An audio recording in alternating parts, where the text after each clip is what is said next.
Salam sejahtera untuk kita semua. Perkenalkan, saya Adrian Firdaus. Saya adalah dosen jurusan Teknik Sipil dari Fakultas Teknik Universitas Katolik Parahyangan, Bandung, Indonesia. Pemaparan ini saya susun dan sampaikan sebagai persyaratan diri saya sebagai dosen dalam rangka unjuk kerja Tridharma Perguruan Tinggi atau PDD UKPT di bidang pengajaran. Dalam pemaparan ini saya akan menyampaikan salah satu mata kuliah yang saya ampu di dalam kurikulum pendidikan teknik sipil, khususnya program studi sarjana. Mata kuliah yang saya pilih adalah mata kuliah ekonomi teknik dengan kode CIV 183415 dengan bobot 2 SKS. Adapun deskripsi dari mata kuliah ini adalah aplikasi dari aspek ekonomi di bidang teknik sipil, khususnya dalam pengambilan keputusan terkait kelayakan proyek konstruksi dari aspek ekonomi dan komersial. Beberapa hal yang perlu di-highlight adalah, pertama ini adalah aplikasi, karena memang bidang yang saya pelajari adalah teknik sipil dan mahasiswa mengambil jurusan teknik sipil. Jadi ini hanya aplikasi dari aspek ekonomi, tidak keseluruhan belajar mengenai seperti di jurusan ekonomi. Dan ini akan nanti dipakai dalam bagaimana kita sebagai engineer nanti mengambil keputusan, tapi dari aspek kelayakan ekonomi dan komersialnya. Karena memang kita tahu sendiri bahwa teknik sipil itu belajar banyak sekali aspek kelayakan dari sisi teknisnya, baik secara struktur geoteknik, dan dalam ekonomi teknik ini kita memperkaya aspek-aspek pengambilan keputusan itu dari aspek ekonomi dan komersial. Mata kuliah ekonomi teknik ini sendiri bersifat wajib dan dengan memiliki bobot 2 SKS, mata kuliah ini diampu di bawah komunitas bidang ilmu manajemen proyek konstruksi. Dan untuk mengambil mata kuliah ini yang biasanya diambil dalam kurikulum diambil di semester 5, itu mahasiswa harus mengambil mata kuliah prasyarat yaitu manajemen konstruksi yang pada umumnya dan biasanya diambil di semester 3 sesuai dengan kurikulum.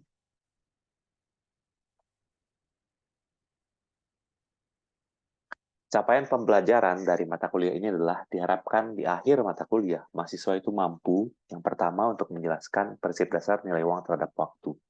Yang kedua adalah menganalisis dan merencanakan diagram aliran kas atau cash flow diagram, itu yang berisi biasanya pemasukan dan pengeluaran. Atau kalau dalam analisis ekonomi itu isinya manfaat dan biaya. Lalu yang ketiga adalah melakukan perhitungan ekivalensi berdasarkan kaidah, tata cara, dan etika ilmiah.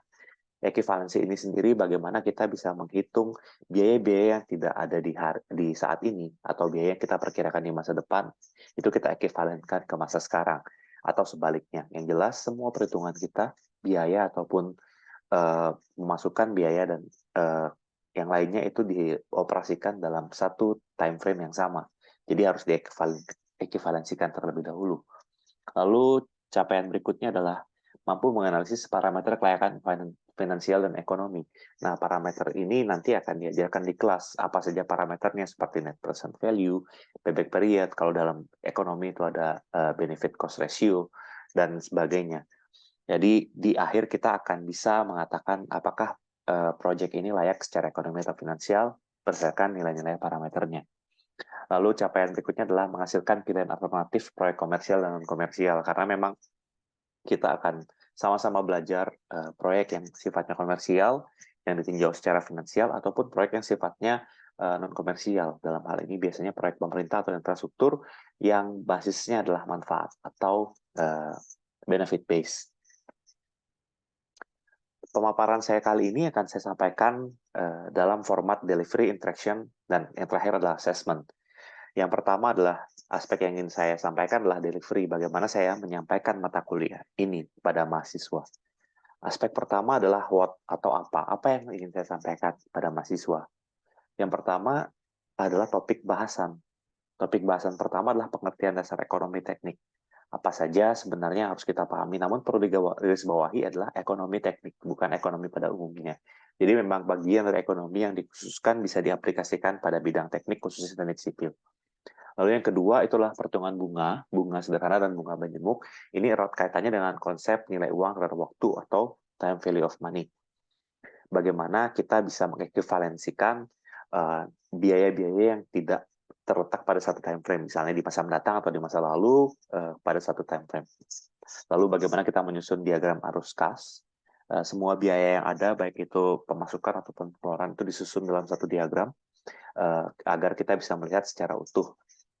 Lalu metode-metode dasar yang berkaitan dengan ekuivalensi tadi saya sampaikan, itu menganut bunga majemuk biasanya, namun metode dasar black ekuivalensi ini biasanya kita kaitkan dengan present value, future value, ataupun annual dan gradient dan sebagainya.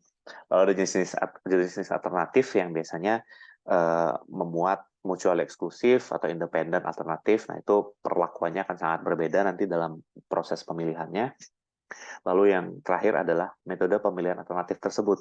Ini memanfaatkan parameter komersial seperti saya sampaikan tadi, misalnya net present value, internal rate of return, atau yang non komersial. Biasanya kita gunakan benefit cost ratio atau BCR. Lalu saya juga akan menyampaikan pustaka-pustaka yang saya gunakan, baik itu pustaka utama, ini biasanya saya gunakan Engineering Economy, itu yang terakhir edisi ke-8 dari Leland Blank dan Anthony Terkin. Lalu juga Fundamentals of Engineering Economics, itu dari Chan S. Park. Lalu juga saya gunakan beberapa pustaka pendukung seperti Engineering Economy dari Sullivan, Wicks, dan Colling, juga Engineering Economy. Ini yang bukunya cukup lama, mungkin nanti akan bisa didapatkan pada pustaka dekat, itu karangan Tucson dan Fabrici. Pustaka-pustaka ini nanti akan saya gunakan dalam setiap pertemuan dan saya akan sampaikan bab-bab mana yang akan saya bahas. Berikutnya adalah how. Dalam how sistem pembelajaran. Sistem pembelajaran yang saya pilih itu adalah student-based learning. Jadi pembelajarannya memang berpusat sepenuhnya pada mahasiswa. Memang lebih berat di mahasiswa daripada di dosennya sendiri. Saya akan memicu bagaimana mahasiswa ini akan belajar lebih mengandalkan dirinya sendiri. Saya sebagai penyaji materi dan pengarah apabila mahasiswa membutuhkan bantuan. Namun secara umum pembelajaran ini berpusat pada mahasiswa. Bagian-bagian dari student-based learning yang saya terapkan, yang pertama adalah contextual instruction. Ini saya akan mengaitkan permasalahan sehari-hari yang erat dengan kehidupan mahasiswa itu pada materi yang ingin saya sampaikan. Contohnya untuk menjelaskan time value of money, saya akan mengajak mahasiswa untuk mengingat-ingat misalnya barang mie instan, pada saat mereka kecil harganya berapa, saat ini harganya berapa. Jadi memang terjadi perubahan nilai walaupun barangnya tetap. Lalu ada discovery learning, ini saya terapkan dengan cara, saya akan menyampaikan minggu depan saya akan bahas apa, materi, saya minta mereka untuk mencari terlebih dahulu, semampu mereka di internet ataupun sumber-sumber lainnya untuk kita bahas di minggu depan. Lalu ada small group discussion, di mana saya bagi mahasiswa menjadi grup-grup kecil, dan yang terakhir adalah project-based learning, yang nanti akan saya sampaikan di bagian assessment, bagaimana saya menugaskan mahasiswa untuk membuat tugas yang berkaitan dengan project real, baik secara finansial maupun ekonomi, di mana mereka akan berkelompok dan mencari sendiri alternatif-alternatif bisnis ataupun project yang bisa mereka bayangkan dan mereka tuliskan. Lalu untuk yang proyek non-komersial, saya meminta mereka untuk memilih satu proyek infrastruktur yang benar-benar dijalankan di Indonesia gitu ya, contohnya seperti kereta cepat atau pelabuhan, bandara dan lain-lain. Jadi mereka secara proyek akan belajar untuk menerapkan materi yang kita sampaikan di kelas. Untuk tool sendiri, saya bagi dua. Untuk synchronous learning ini sebenarnya saya cukup konvensional. Saya apabila tatap muka itu saya akan sampaikan di depan kelas seperti biasa. Untuk tatap maya saya akan gunakan aplikasi Zoom. Nah, tapi untuk asynchronous learning ini saya dibantu oleh platform yang disiapkan oleh Unpar yang disebut IDE Unpar atau Interactive Digital Learning Environment. Jadi ada platform yang bisa diakses oleh dosen dan mahasiswa. Di sini saya tampilkan cuplikannya. Itu terkait mata kuliah yang saya ampu, yaitu ekonomi teknik, saya sampaikan di sini. Platform ini bisa saya gunakan untuk menyampaikan materi secara penuh dari minggu pertama sampai minggu terakhir. Lalu saya juga bisa sampaikan pengumuman apabila misalnya saya berikan tugas, saya adakan kuis, materi-materinya saya bisa sampaikan lewat sini. Saya juga bisa menyampaikan kuis di sini, dan saya juga bisa melakukan penilaian di sini. Jadi secara sinkronus, saya memanfaatkan platform yang dibuat oleh Unpar ini, IDE Unpar. Untuk interaksinya sendiri, itu saya juga bagi sama seperti sinkronus dan asinkronus. Untuk sinkronusnya saya biasanya interaksi ini saya bagi menjadi 4 bagian setiap pertemuan. Yang pertama saya akan lakukan review materi sebelumnya. Jadi saya akan di awal bertanya beberapa kata kunci dari materi yang saya sampaikan di minggu sebelumnya. Di sini saya berharap ada keaktifan dari mahasiswa untuk menjawab sehingga saya bisa melihat bahwa materi ini sebenarnya secara keyword beberapa sudah dipahami oleh mahasiswa. Lalu yang kedua, saat masuk di materi hari itu, saya akan mencoba melakukan kontekstualisasi masalah. Jadi, saya akan kaitkan masalah-masalah umum yang mereka temukan, tentu masalah yang mudah yang mereka temukan sehari-hari dengan materi yang saya angkat. Saya sudah tadi sampaikan contohnya lewat mie instan ya, itu akan mempermudah kontekstualisasi masalah dan mempermudah pemahaman. Lalu saya akan coba cross-check pemahaman, ini sebenarnya lebih ke double check, jangan sampai mahasiswa memahami yang berbeda dengan apa yang saya sampaikan. Lalu di terakhir saya akan sampaikan rekapitulasi materi, itu dengan membuat beberapa poin terkait apa saja yang sebenarnya hari ini kita pelajari. Harapannya adalah rekap ini akan berulang di kepala mahasiswa sehingga dia bisa semakin paham dan ingat sampai jangka yang cukup panjang terkait materi yang dibahas hari itu. Untuk asynchronous interaction, saya kembali lagi menggunakan platform IDE Unpar, karena platform ini memang cukup powerful, bisa ada chat, itu ada cuplikannya saya tampilkan, mahasiswa bisa menghubungi saya, tapi tentunya saya sampaikan saya hanya membalas pada saat jam kerja dan hari kerja. Lalu juga ada forum, sebenarnya ini bisa di-set sehingga mereka bisa membuat diskusi antara mahasiswa yang bisa saya pantau dan saya jawab apabila dibutuhkan. Berikutnya yang terakhir adalah assessment atau penilaian dari mata kuliah ini. Dari kriteria penilaian dan kriteria penilaian mata kuliah ini, itu komponen yang dievaluasi itu adalah kuis, ujian tengah semester, dan ujian akhir semester. Kuis ini saya rencanakan untuk diadakan 2 kali, di mana 1 kali sebelum UTS dan 1 kali setelah UTS. Indikator penilaian yang saya pakai adalah ketepatan analisis, keakuratan perhitungan, dan kebenaran pemilihan.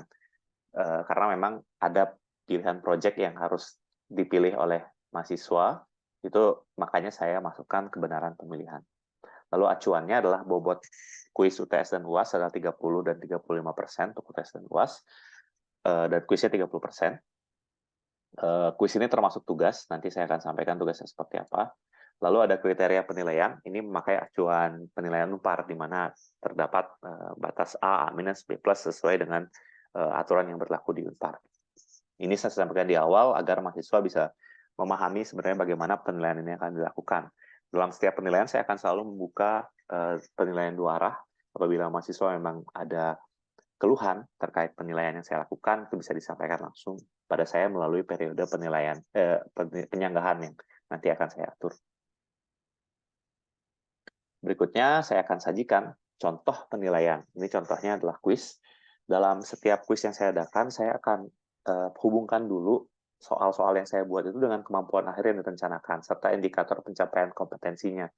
Jadi jenjang kemampuan yang tadi, capaian-capaian yang saya rancang di awal, itu akan saya kaitkan dengan setiap soal yang saya buat. Sehingga benar-benar penilaian ini akan menjamin capaian pembelajaran itu bisa dicapai. Capaian pembelajaran itu bisa dinilai. Gitu ya. Contohnya ini, saya kaitkan dulu semua kompetensinya dengan contoh soalnya. Lalu di akhir saya akan buat sistem scoring yang bisa menjamin bagaimana sebenarnya capaian pembelajaran itu bisa dinilai dari setiap mahasiswa. Lalu ini contoh UTS, sama. Saya kaitkan dulu kemampuan akhir yang saya inginkan untuk dinilai di UTS. Lalu saya akan susun soalnya, dan saya akan susun skor-skor yang menurut saya fair untuk dinilaikan pada setiap mahasiswa yang mengerjakan soal UTS.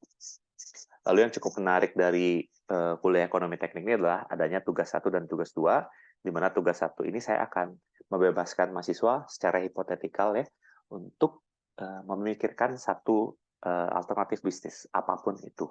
Karena ini sifatnya hipotetikal, mahasiswa tidak perlu menggalang dana dan membuat bisnisnya. Dia cukup membayangkan, dan dia bisa mencari sendiri biaya-biaya apa saja, dia menggali sendiri, baik dengan metode apapun, pengumpulan datanya bisa wawancara, bisa internet search, dan yang lain. Jadi ini contoh yang saya dapatkan yang cukup baik dari mahasiswa adalah dia mencoba membuat bisnis sewa studio musik, di mana dia mendaftar atau melis semua pengeluarannya dan semua pemasukannya dia perkirakan untuk di akhir dinilai berdasarkan parameter finansial. Lalu ada tugas 2 juga.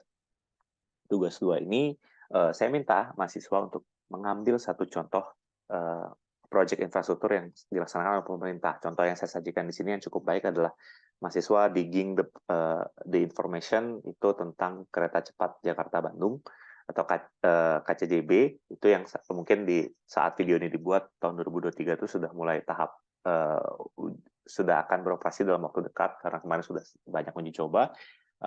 Di saat tugas ini dibuat, mereka dengan antusias mencari berbagai informasi yang terdapat di internet, lalu mereka mencoba merumuskan manfaat ekonomi dari proyek ini dan juga cost-cost-nya semua dicari di internet, dan mereka lalu dalam penyusunannya tetap berkonsultasi dengan saya arahkan sebaiknya apa yang ditinjau, apa yang tidak ditinjau, apa yang terlalu luas, apa yang terlalu sempit, sehingga mereka bisa menghasilkan satu perhitungan ekonomi yang lengkap.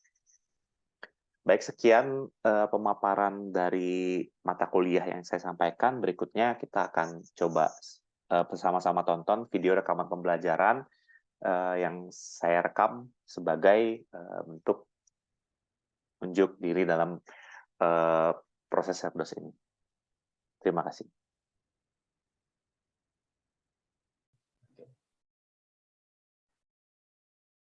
Oke, selamat pagi peserta ekonomi teknik semester ganjil ya, berarti teman-teman semester 5 ya di Teknik Sipil Universitas Katolik Parahyangan. Nah, perkenalkan saya Adrian Firdaus yang akan menjadi dosen kalian selama 1 semester ke depan untuk mata kuliah ini.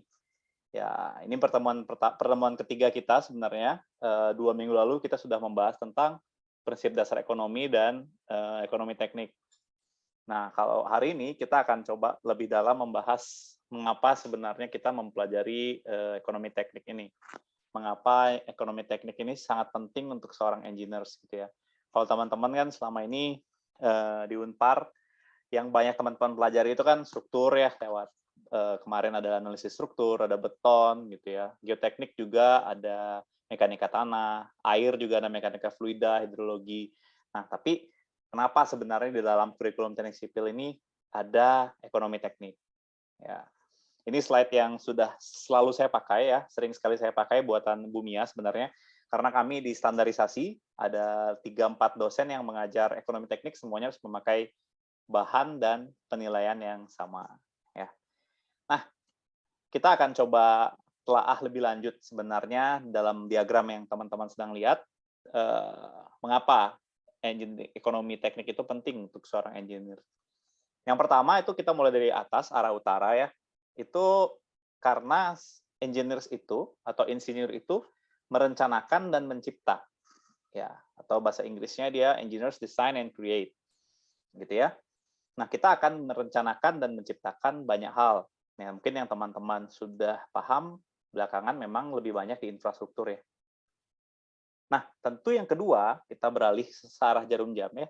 Yang kedua itu adalah dalam proses perencanaan, itu kita pasti akan melibatkan keputusan-keputusan yang berkaitan dengan ekonomi. Ya, tentunya teman-teman tahu kasus terakhir pembangunan infrastruktur Bandara Kertajati itu dinilai gagal karena secara ekonomi perjalanan ke bandara itu tidak menguntungkan. Orang-orang Bandung yang tadinya didesain dalam tanda kutip untuk bisa berpindah dari Hussein Sastra Negara ke Bandara Kertajati itu tidak berpindah. Penyebabnya adalah karena secara ekonomi mereka masih lebih memilih ke Soekarno-Hatta. Perjalanan akan lebih dekat ke Soekarno-Hatta dibandingkan ke Bandara Kertajati. Lalu berikutnya kesalahan-kesalahan desain itu yang menyebabkan kita benar-benar harus mempertimbangkan juga aspek ekonominya. Ya. Berikutnya yang ketiga, a proper economic analysis for selection and execution is a fundamental task of engineering. Kalau kita tidak merencanakan secara ekonomi dengan baik, maka hal itulah yang sebenarnya bisa terjadi. Ada banyak kasus yang lain. Misalnya saat Tol Cipularang, mungkin teman-teman belum lahir ya saat itu, Tol Cipularang pertama kali dibuat, itu menurut pengalaman saya, sebelumnya perjalanan Jakarta-Bandung itu ditempuh 4 jam. Tapi dengan adanya tol Cipularang, itu bisa menghemat waktu sampai dengan 2 jam. Nah, 2 jam yang dihemat itu, coba teman-teman sama-sama pikirkan. Misalkan gaji kita gaji UMR, sebulan kalau Bandung 3,6 juta ya tahun ini ya, kalau kita bagi jadi per jam, itu keuntungannya bisa mungkin sampai 300-400 ribu sebenarnya dengan 2 jam yang dihemat itu. Artinya dalam 2 jam itu sebenarnya kita bisa bekerja dan menghasilkan uang sejumlah kira-kira per jamnya segitu. Nah, hal itu yang secara ekonomi sebenarnya harus menjadi pertimbangan setiap pemangku kepentingan ya, sebelum dia mengeksekusi sebuah proyek. Lalu berikutnya, often engineers must select and implement from multiple alternatives. Nah, hal ini kita dihadapkan pada fenomena yang sama, bahkan dalam kehidupan kita sehari-hari. Nanti kita akan lihat sama-sama ya.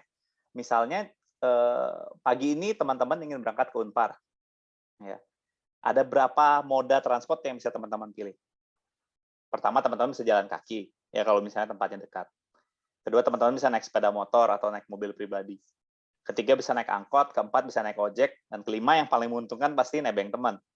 Ya, itu udah pasti paling menguntungkan. Sampai dengan tepat waktu ya, kalaupun telat-telat bersama gitu ya. Dan murah, tidak bayar gitu ya, kecuali dia memang meminta kompensasi. Nah, tapi di antara 4 opsi tadi selain nebeng, yaitu teman-teman harus melibatkan proses pengambilan keputusan. Pasti salah satunya akan melibatkan aspek ekonomi. Misalnya teman-teman di budget dalam berangkat ke kampus. Budget ini bentuknya tidak hanya uang ya. Budget itu bisa bentuknya waktu juga. Misalnya teman-teman harus sampai jam berapa gitu di kampus. Nah, lalu berikutnya kita harus memilih dari alternatif-alternatif itu. Nanti kita akan lihat bagaimana cara memilihnya. Berikutnya, understanding and applying time value of money, economic equivalence, and cost estimations are vital for engineers. Jadi yang saya garis bawahi dari satu kalimat ini adalah time value of money. Nah, apa itu time value of money? Saya akan ajak teman-teman untuk sama-sama membayangkan. Time value of money kalau kita terjemahkan ke bahasa Indonesia, itu adalah nilai uang terhadap waktu. Contohnya simple. Mungkin dulu Harry atau Jessica pernah membeli Indomie 5 tahun lalu, misalnya. Harganya berapa? Harry masih ingat nggak? Jessica masih ingat nggak? 5 tahun lalu harga Indomie satu bungkus berapa ya?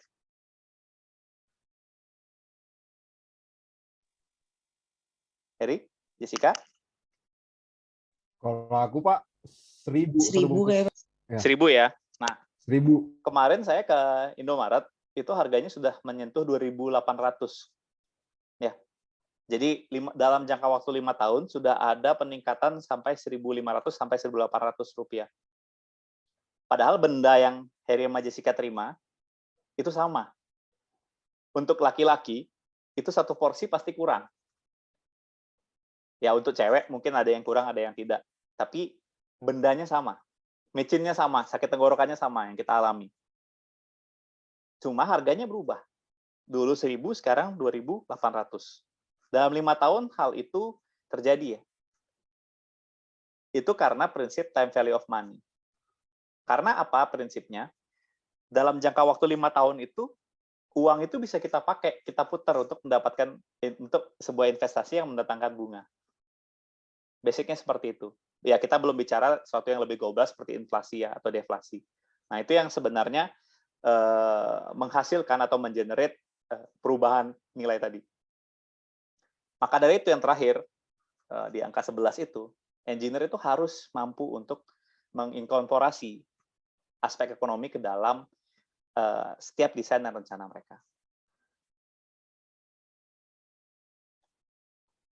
Nah, engineering ekonomi itu melibatkan yang pertama formulating. Formulating itu artinya kita memformulasi semua komponen-komponen biaya yang kita punya. Ya. Sesimpel apa? Pemasukan berapa, pengeluaran berapa. Itu formulasi. Nah, yang kedua adalah estimating. Nah, berapanya tadi itu kita harus estimasikan. Kecuali memang pengeluarannya kita bisa estimasikan. Tapi kalau kita bikin bisnis, pemasukannya itu kita estimasi. Ya, kan Heri atau Jessica misalnya bikin bisnis tahu bulat ya, kita tidak bisa tahu pasti, tidak deterministik dia berapa orang yang akan beli tahu bulat kita per harinya. Ya, maka kita harus melibatkan proses estimasi. Ya, saat kita punya biaya berapa gitu ya, kira-kira gerobaknya berapa, tahunya berapa, pegawainya berapa, nah kita hanya bisa estimasi sebenarnya pemasukannya berapa. Nah, hasil dari perbandingan pemasukan dan pengeluaran itu baru yang terakhir kita evaluasi. Makanya di poin kedua yang paling penting, dia itu hanya menggunakan proses matematika yang sangat sederhana. Tapi ketiga proses di atas itu yang penting, gitu ya. Jadi bagaimana kita memformulasikan, lalu bagaimana kita mengestimasi, dan terakhir bagaimana kita mengevaluasi. Apakah sebenarnya alternatif bisnis tadi, tahu bulat tadi, layak untuk kita laksanakan. Nah, memang estimasi dari economic outcomes itu bisa deterministik atau stokastik. Jadi deterministik kalau fungsi-fungsi itu bisa kita perkirakan, atau bahkan stokastik kita sama sekali tidak bisa memperkirakan. Setiap kali kita running, dia menghasilkan kesimpulan yang berbeda. Gitu ya. Berbicara tentang pengambilan keputusan, sebenarnya itu melibatkan beberapa langkah strategis. Yang pertama, kita sadari dulu kita punya masalah apa. Ya. Lalu yang kedua, kita tentukan tujuan kita apa, objektif kita apa gitu. Lalu kita kumpulkan data sebanyak-banyaknya, dan kita coba rumuskan beberapa alternatif keputusan. Baru dari situ kita tentukan apa kriteria kita dalam memilih keputusan itu. Lalu yang terakhir, itu baru kita pilih keputusannya. Mungkin diagram ini kesannya sederhana, tapi sebenarnya inilah diagram yang akan jadi acuan kita dalam 1 semester ke depan.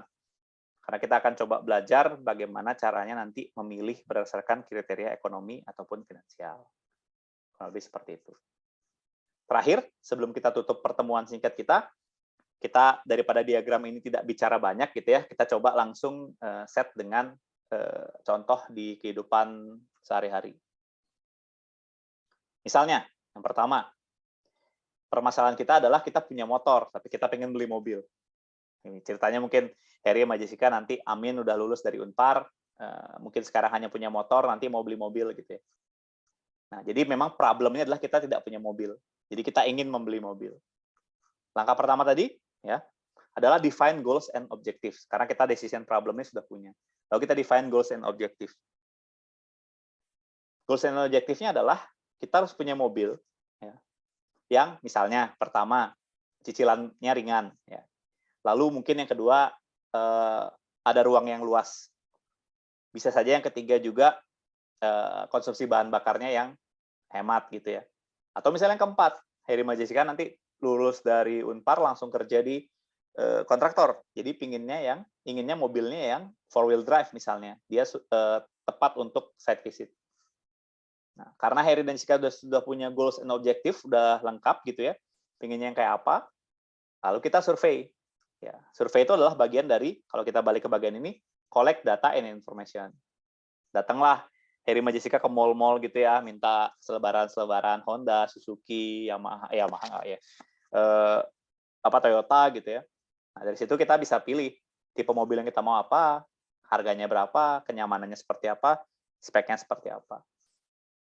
Lalu berikutnya, kita sudah identify set of decision alternatif misalnya. Ini disatuin ya ternyata collection data and information. Lalu kita memilih kriterianya. Nah, kriterianya itu misalnya yang pertama, dia harganya berapa? Ini karena Bu Mia dulu ngajar di Malaysia, jadi dia pakai ringgit ya. Jadi berapa juta misalnya per bulan Heri sama Jessica mampunya. Lalu misalnya pinginnya cukup untuk 7 orang. Lalu misalnya pingin yang dia bisa jarak jauh gitu ya, jarak jauhnya nyaman. Misalnya kalau mobilnya seperti Brio, Agia itu kan mungkin dia kalau jarak jauh dia tidak terlalu nyaman gitu ya. Nah, dari situ jatuhlah kita ke alternatif akhir kita. Mungkin pilihannya ada sedan, mungkin ada pick up, ada SUV atau family cars gitu ya. Nah, disitulah teman-teman memilih si mobil ini berdasarkan kriteria-kriteria yang tadi. Ya. Ada pertanyaan Jessica dan Heri? Sejauh ini tidak ada, Pak. Oke, kalau gitu kita akhiri pertemuan hari ini ya. Terima kasih atas perhatiannya. Selamat pagi. Selamat pagi, Pak.